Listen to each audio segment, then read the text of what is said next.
लखनऊ के तत्वावधान में अवधि हरि डॉक्टर हरिप्रकाश श्रीवास्तव जी प्रणीत आध्यात्मिक काव्य कृतियों शायरी में सुंदरकांड तथा मन वृंदावन धाम का लोकार्पण समारोह के इस भव्य एवं गरिमामय कार्यक्रम में हमारे बीच में उपस्थित हैं आदरणीय पवन कुमार जी जो निदेशक हैं हिंदी संस्थान के, आदरणीय सर्वेश अस्थाना जी जिनको हास्य कवि के रूप में पूरे हिंदी जगत में जहाँ जहाँ हिंदी है पूरी दुनिया में जाना जाता है, हमारे मित्र आदरणीय आदित्य द्विवेदी जी जो इस व्यवस्था के पूरी तरह से कर्ता धर्ता हैं, सामाजिक सरोकार में हर मंच पर वो काम करते हैं, आदरणीय डॉक्टर हरिप्रकाश श्रीवास्तव जी जिनकी 2 पुस्तकों का आज विमोचन हो रहा है, आदरणीय सरस कपूर जी वरिष्ठ छंदकार, आदरणीय प्रमोद द्विवेदी जी जो हमारे संचालन कर रहे हैं भाई, आदरणीय अरविंद झा जी, आदरणीय भोलानाथ अधीर जी, आदरणीय अशोक शुक्ल अंजान जी, आदरणीय डॉक्टर शिवभजन कमलेश जी, आदरणीय रमाशंकर सिंह जी, डॉक्टर शोभा दीक्षित जी, श्रीमती वंदना तिवारी जी संडीला से, उपस्थित सभी भाइयों तथा बहनों तथा साहित्य प्रेमियों। जब किसी पुस्तक के विमोचन में हम लोग जाते हैं तो सामान्यतः देखा गया कि मंच पर तो साहित्यकार और पुस्तक से जुड़े लोग रहते हैं, उनके परिवार के लोग रहते हैं, उनके शुभेच्छु लोग रहते हैं, लेकिन सामने भी साहित्यकारों का बड़ा एक समूह बैठा हो ऐसा शायद पहली बार मेरे जीवन में। सामने लगभग सभी साहित्य जगत से जुड़े बहुत ही वरिष्ठ लोग बैठे हैं। एक बेटी भी बैठी है जिसका रामकथा के क्षेत्र में, मानस के क्षेत्र में बड़ा योगदान है। क्षमा करिएगा, आजकल पंखा चलाना नुकसानदेह और बगैर चलाए नींद नहीं आती। तो शायरी में सुंदरकांड, हम सब जानते हैं कि भारत एक ऐसा देश है जहां उर्दू को भी हिंदी में मिलाकर बोलते हैं और लखनऊ खासकर अवध क्षेत्र खासकर इसका साक्षी रहा है। हमारी प्रतिदिन की जो बोली की भाषा है उसमें कहीं न कहीं उर्दू अचानक आपको घुसती हुई या समावेशित करती हुई मिलेगी। दैनिक दिनचर्या में भी उर्दू आ जाती है और बोलचाल की भाषा को अवधि के साथ साथ अपनी भाषा में लिख करके लोगों तक पहुंचाना, जैसा कि पुस्तक के प्रारंभ में ही लिखा है, जो लेखक ने अनुभूति की है,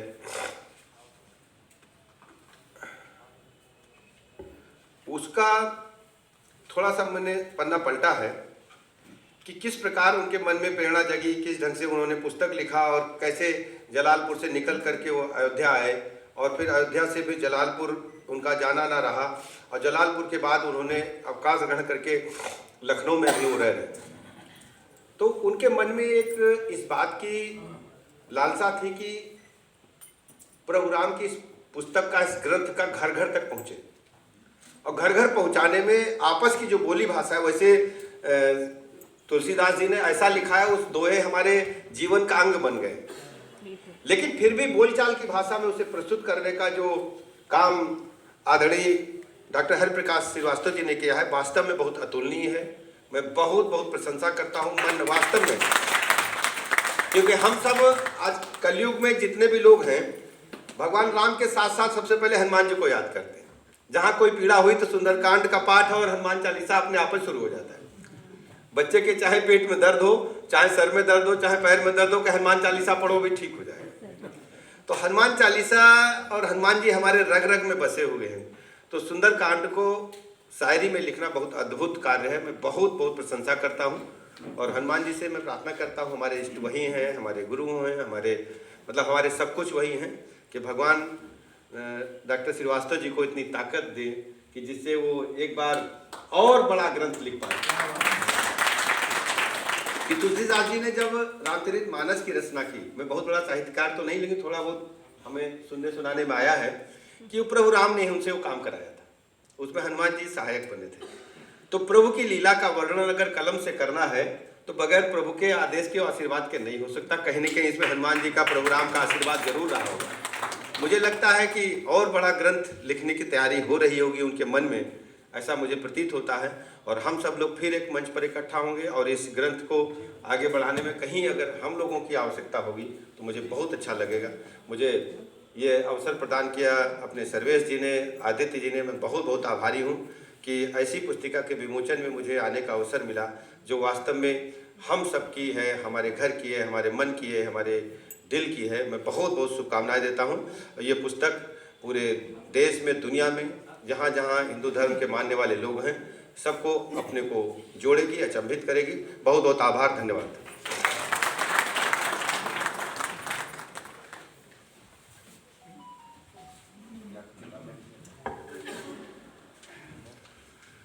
चलिए, आदरणीय आज के मुख्य अतिथि जी का आशीष प्राप्त हुआ। बहुत ही कम शब्दों में, लेकिन उन्होंने बहुत कुछ कहा, बहुत सारगर्भित बातें की। और अब समय है कि जब मैं चाहता हूं कि अभी मुख्य अतिथि जी अगर 2 मिनट बैठे हैं तो जो आज कृति है शायरी में सुंदरकांड आपकी अवधिहर जी की, यहाँ पर हमारे मध्य विराजमान है श्रीमती सरला शर्मा आसमा जी। उनसे आग्रह करता हूँ कृपया आएँ। वो सस्वर कुछ अंशों का उसके पाठ वो करना चाहती हैं, वो आएँ और ताकि कुछ हमारे मुख्य अतिथि हैं, सभी लोग हैं, कुछ थोड़ा सा सुन भी लें। उसके बाद मैं अगला कार्यक्रम जो है संपादित करूँ।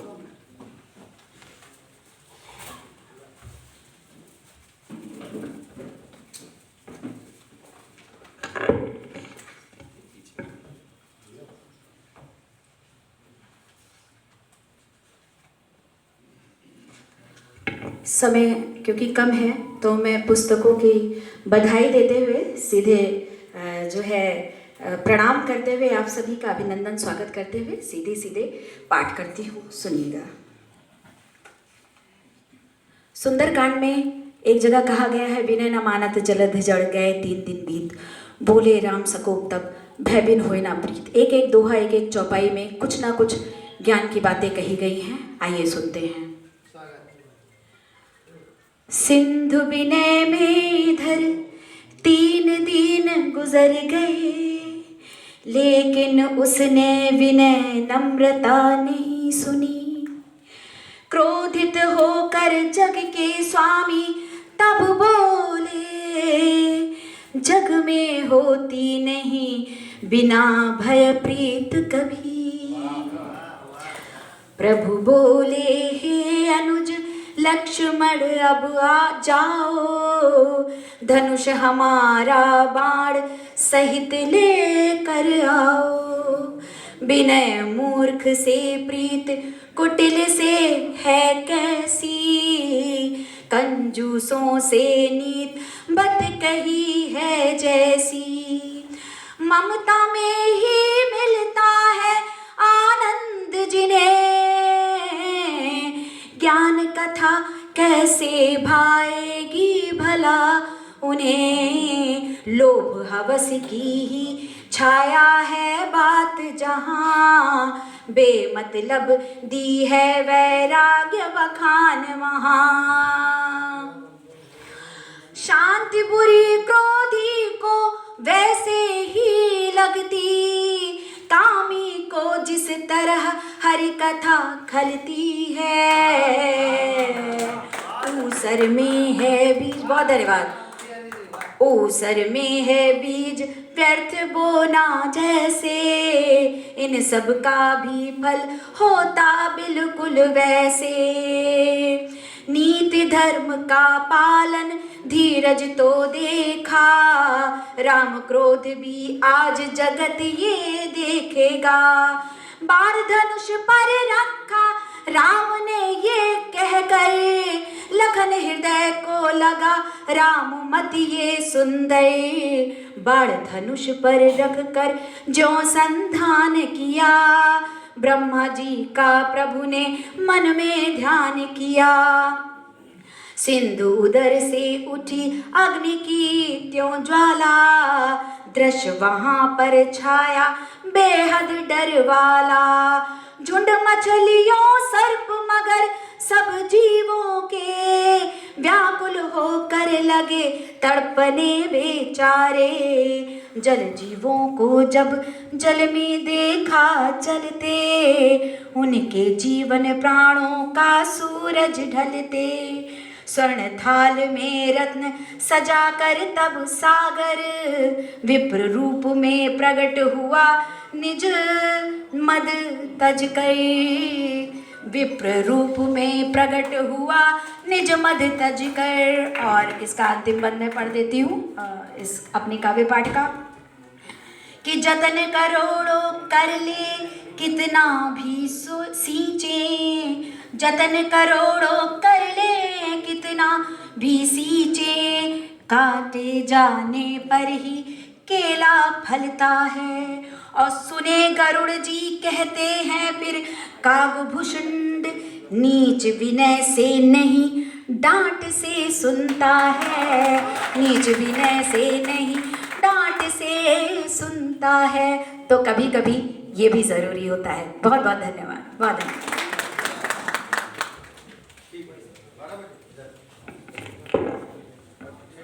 चलिए, हाँ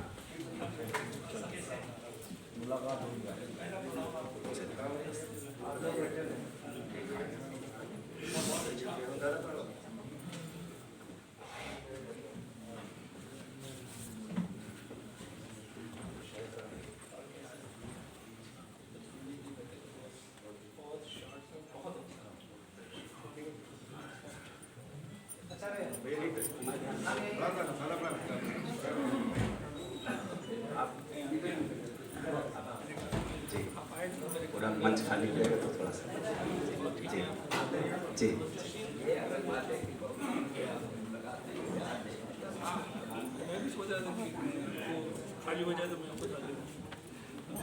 चलिए, आप सब यहाँ बैठिए, सभी से आग्रह है बैठ जाएं, क्योंकि ये तो होता ही है जब कोई थोड़ा आवागमन होता है उसमें थोड़ी हलचल होने स्वाभाविक है। लेकिन आप सब साहित्यकार बंधु हैं, इस मौके को समझेंगे और आप बैठ जाएं इसका, ताकि इस कार्यक्रम ये आगे अनवरत इसी प्रकार से बहुत ही रसपूर्ण ढंग से चलता रहे।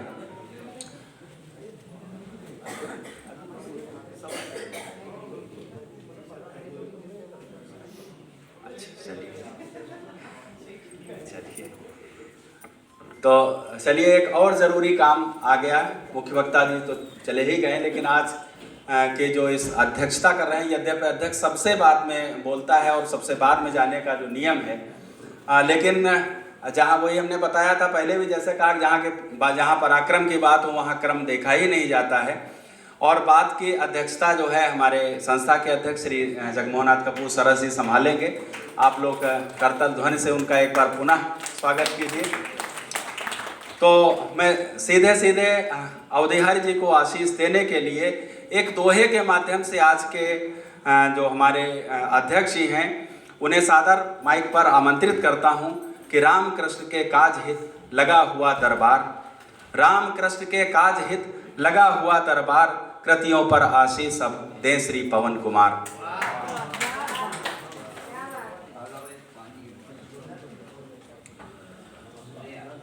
बहुत बहुत धन्यवाद प्रमोद द्विवेदी जी। आज के इस कार्यक्रम में पधारे हुए सर्वेश अस्थाना जी, हमारे मुख्य अतिथि जी अभी यहाँ से गए हैं, उनको भी मैं प्रणाम करता हूँ। मंचासीन सर्वेश अस्थाना जी, पंडित आदित्य द्विवेदी जी, जगमोहन सरस जी, हमारे आज के कार्यक्रम के मुख्य आकर्षण अवधिहरि जी, डॉक्टर हरिप्रकाश श्रीवास्तव जी, संचालक प्रमोद द्विवेदी जी। मैं इस मंच के माध्यम से लेखक को बहुत बधाई देना चाहता हूं कि उन्होंने एक बहुत बड़ा काम किया है। सुंदरकांड को, जो हमारे मन में बसी हुई है, जिसको कि हम में से अधिकांश लोग जिसका पाठ करते हैं, जिसको बहुत आराध्य पाठ की श्रेणी में रखते हैं, उसका शायरी में उन्होंने अनुवाद करने की कोशिश की है और बहुत ही कामयाब कोशिश की है। ज़रूरत क्यों पड़ी शायरी में सुंदरकांड को लाने की? मेरे ख्याल से लेखक के मन में ये ज़रूर होगा कि जो अवधि में लिखी गई मूल कृति है रामचरितमानस, उसमें बहुत सारे शब्द ऐसे होते हैं जो गैर अवधि लोग हैं, कभी कभार उसका पूरा आनंद नहीं उठा पाते। तो उन्होंने एक जो लोक भाषा है उसमें उसको रचते हुए ये काम किया है। बहुत ही साधुवाद के पात्र है। कुछ दिन पहले मेरी उनसे बात हो रही थी, तो वो इस प्रयास में है कि न केवल सुंदरकांड बल्कि और भी अन्य 6 कांड बचे हुए हैं, उनका भी वो शायरी में अनुवाद करना चाहते हैं। तो ये वाकई इतना बड़ा काम होगा कि हम सब उसका आनंद उठाएंगे।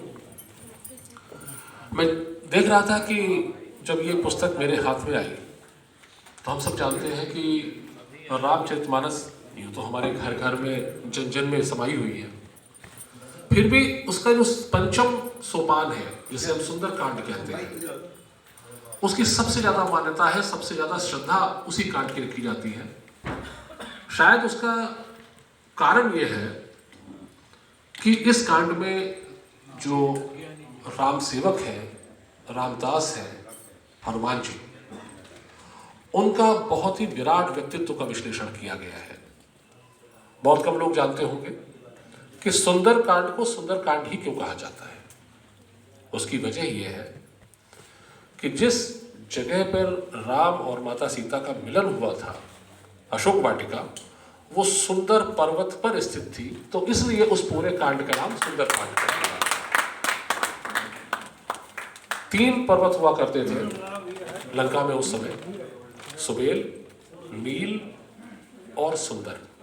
तो सुबेल तो रणभूमि था, नील आवासीय क्षेत्र था, लेकिन सुंदर जो था वो अशोक वाटिका का एरिया था जिसमें कि सीता को रखा गया था। और सीता जी से जब हनुमान जी का मिलन होता है, उनसे वो जाते हैं राम का संदेश लेकर, तो वो सुंदर पर्वत था, इसलिए उसका नाम सुंदरकांड रखा गया।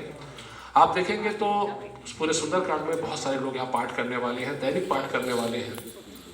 बहुत सारे श्लोक हैं, शुरुआत में 3 श्लोक हैं। दोहा सोरठा मान लिया जाए तो 60 के आसपास दोहा सोरठा है और लगभग 526 चौपाई। और लेखक ने बहुत कुशलता के साथ इन सभी का पाठ किया है और उसको जन सामान्य की भाषा में अनुवाद करने का काम किया है। मैं उदाहरण के तौर पे आपको बताता हूँ। जैसे आप एक दोहा पढ़ते हैं कि आप वही सुन खद्योत सम रामई भानु समान परश बचन सुन काढ़े असी बोला अति खिसियान। तो कुछ शब्दों का अर्थ जानने के लिए आपको शब्दार्थ देखने पड़ते हैं। अब लेखक क्या कहता है, देखिए आप, लेखक कहते हैं कि खुद को जुगनू के सम सूरज सम रघुपति निज आपा खो बैठा रावण ये सुनकर और अपनी तलवार निकाली खिसिया के लगा कांपने गुस्से में वो थर थर। तो ये अद्भुत काम किया है, जो जन सामान्य की भाषा है उसमें लाने का काम किया है। बहुत ही दुष्कर काम है, कठिन काम है, इसको इतनी आसान समझना नहीं चाहिए, इतना कि आसान उन्होंने कर दिखाया है। मैं लेखक को, लेखक के परिजनों को, क्योंकि निश्चित रूप से जब ये काम हुआ होगा तो लेखक के परिजनों ने बहुत सारा वक्त जो उनको मिलना चाहिए था वो इस अनुवाद में गया होगा। तो इसमें बधाई के पात्र उनके परिजन भी हैं, उनके परिजन अभी मंच पे आए भी थे। मैं उन सबको बधाई देना चाहता हूँ और एक बार फिर से मैं ये आशा करता हूँ कि आने वाले समय में अवधि हरि, बताया गया मुझे कि उनका नाम बहुत ही जल्दी परिवर्तित हुआ है, इससे पहले कुछ और थे वो, और यकीनन इसमें सर्वेश अस्थाना जी की भी कोई ना कोई बड़ी भूमिका रही होगी। तो उस भूमिका के लिए सर्वेश अस्थाना जी का आभार कि उन्होंने एक अद्भुत कवि को सामने लाने का प्रयास किया है, एक अद्भुत कृति को सामने लाने का प्रयास किया है। और आज प्रांगण में जिसका नाम ही तुलसी सभागार है और जहां हम बैठे हुए हैं वो भी रामलीला मैदान है, तो इससे बढ़िया सुखद संयोग और क्या हो सकता है। तो मैं एक बार फिर से मंच के आसीन सभी गणमान्य लोगों का, आप सभी अतिथियों का आभार प्रकट करता हूं कि आपने बहुत अच्छे से इस कार्यक्रम को गरिमा दी है। और मैं चाहूँगा कि इस किताब को आप लोग पढ़ें ज़रूर। जब पढ़ेंगे तभी लेखक की कार्य क्षमता का आपको परिचय प्राप्त होगा, आप समझ पाएंगे कि लिखना कितना मुश्किल काम होता है। तो मैं एक बार फिर से आप सबसे, क्योंकि मंच का क्रम तोड़ा गया है, आपसे क्षमा मांगते हुए, क्योंकि मुझे भी किसी प्रशासनिक कार्य में सम्मिलित होना है, मैं वादा करता हूँ कि अगली जब इनकी किताब का विमोचन होगा तो पूरा वक्त, पूरा समय आपको दूंगा। मेरी तरफ से बहुत बहुत शुक्रिया, धन्यवाद। लेकिन अभी 5-10 मिनट आप जरूर बैठें, ये मेरा आग्रह है। और इस कार्यक्रम को मैं आगे बढ़ाता हूँ। और आज सबसे बड़ी बात यह है, जैसा आदरणीय भी हमारे अध्यक्ष जी ने कहा, कि निश्चित रूप से परिवार का बड़ा सहयोग रहा होगा, एक तरह से हम अगर देखते हैं, वैसे तो तुलसीदास जी से किसी कवि की तुलना नहीं की जा सकती वर्तमान में, लेकिन मैं एक बात दावे के साथ कह सकता हूँ कि एक मायने में अवधेहर जी तुलसीदास से भी ज़्यादा भाग्यशाली हैं। और वो इसलिए हैं कि उन्होंने रामचरितमानस की रचना तब की जब रत्नावली उनके साथ नहीं थी, लेकिन इनकी रत्नावली इनके साथ है, तब भी इन्होंने ऐसा कुछ काम कर दिया।